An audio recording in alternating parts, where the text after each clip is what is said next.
our normal work week. Now, the Dobie don't distinguish between work and play in the same way that we do, but nonetheless, if we just took into account their hunting activities and their gathering activities, they only work about 20 hours a week, half of what we do. And so what Solon says is that if we measure affluence in terms of leisure time rather than in terms of the accumulation of goods, the Dobie are much more affluent than we are. Mungongo nuts, these are the staple of the Dobie diet. A person can go out and collect enough mungongo nuts in 2 hours to feed themselves for a whole week. And so in a worst-case scenario, if there's no other food around, they can go out, spend a couple of hours collecting these nuts, and live for a whole week off of that. And so Solon says that people can be affluent in two ways. You can either want a lot of stuff and produce a lot of stuff to satisfy those wants, or you can want very little. And the Dobie want very little. Solon says that it's a myth that in traditional societies, people's wants are great and that their means are limited. That the only hope is to produce enough to satisfy people's great desires. People's wants in Dobie society can actually be satisfied very easily, and scarcity is not at all common. So hunting and gathering societies enjoyed the original affluent society, a world with few wants and more material goods than necessary to satisfy these wants. And Solon calls this the Zen road to affluence, wanting very little and thus being able to satisfy those wants without working a whole lot.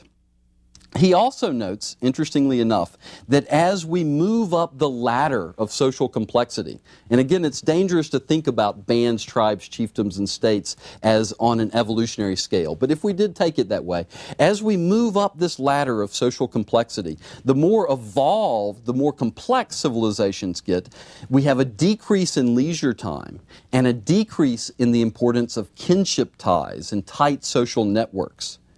So as societies move from hunting and gathering to becoming industrial societies, the amount of work per capita increases and the amount of leisure time decreases. And this contradicts the earlier thought which held that societies develop complex culture because of the leisure time that it affords them. And this is just as valid of a way of measuring affluence, leisure time. The affluent have much more leisure time than we do. We generally hold, although recent studies have shown that the more money you make, generally the less leisure time you have, even in our own society. Solon also points out that hunger increases relatively and absolutely as cultures evolve, as cultures go up this ladder from band to tribe to chiefdom and states.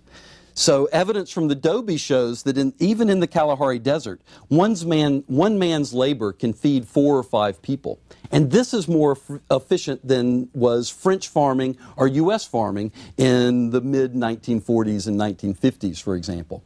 In modern society, 1/3 of the population goes to bed hungry at night. 1/3 of the population. According to World Bank figures, about half of the world's population lives on less than $2 a day. So 1/3 of the world's population goes to bed hungry at night. And this is a condition that is unthinkable for hunters and gatherers. Hunters and gatherers never go to bed hungry at night. They don't store up food. They can't store food. Mungongo nuts don't store well. It's not very adaptive to have to carry around large stores of food. They don't store it up, but when they need food, they just go out and get it. And if there's not any food around, they'll move to another watering hole where there is game and there is food. Or they can call on these kinship networks to supply them with food as well.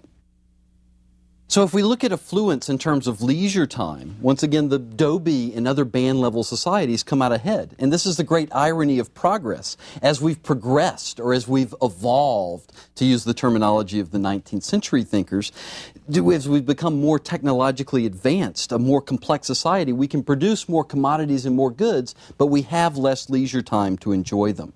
And this raises questions about the origin of agriculture. Why, if all of our early human ancestors were hunters and gatherers, lived in band-level societies, why make this switch to agriculture? And agriculture first arose about 8,000 years ago in the Fertile Crescent. It arose independently in the New World about 5,000 years ago. But why make this switch? The conventional wisdom has been, of course, all hunters and gatherers would want to become agriculturalists because they can produce more food and presumably have more leisure time. But in fact, as we've seen, they don't have more leisure time. Some have suggested recently that stories of the Garden of Eden, for example, are collective memories of this past in which food was much more abundant, in which we were all hunters and gatherers. Now, the switch to agriculture allows for higher population densities. And we've generally thought that people would switch to agriculture, they're able to produce more food, they have higher population densities, and as a result, more complex forms of political organization and social organization emerge. But in fact, we've seen from this data that the switch to agriculture involves a decrease in leisure time. And archaeological evidence has also shown that early agricultural populations, health-wise, were not as healthy as hunters and gatherers are, for example. We can look at bones, and we see bone stress as indications of disease that emerged once people began settling down. And diseases were much more common because they were transmitted much easier. When you had larger settlements of people living closely together, they were much more vulnerable to diseases. They were also much more vulnerable to food loss, crop loss, when they're planting the same crop. If there's a disaster, if there's a disease, they can lose the whole crop. But if they're hunting and gathering and moving around, they don't have those same sorts of problems. So, whereas we've traditionally seen the move from hunting and gathering to agriculture as allowing for or necessitating these forms of permanent political leadership and authority, more complex social control, perhaps in fact, it was the opposite. Since switching to agriculture didn't increase people's standard of living, then maybe it was because of political leadership. Political leaders banding people together, keeping them in the same place for long periods of time, becoming sedentary, planting crops and becoming agriculturalists, which would allow for permanent political leadership to emerge. And so we could see this, we can turn the normal evolutionary scheme on its head. It's not population density that requires permanent political leadership, but perhaps the drive for permanent political leadership led to agriculture and so forth. So, Solin's argument of the Zen road to affluence is really revolutionary.